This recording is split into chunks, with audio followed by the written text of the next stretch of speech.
In this video, I will show you how to set APN settings for Android and iPhone. First of all, let's set up the APN settings for Android step by step. Open Settings. Go to SIM cards and mobile network.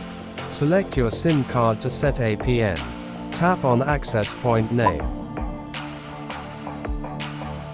Add a new APN if needed. Set the name and APN field. Follow the process shown in the video. Only fill in the name and APN field as shown in the video.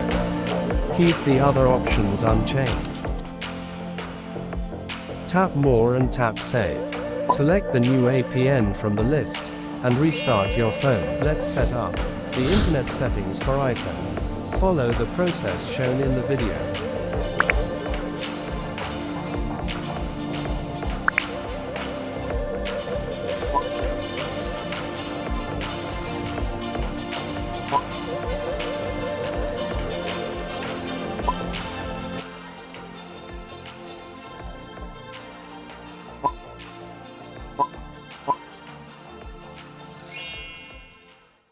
If you found this video helpful, please like, share, press the bell icon and subscribe our channel.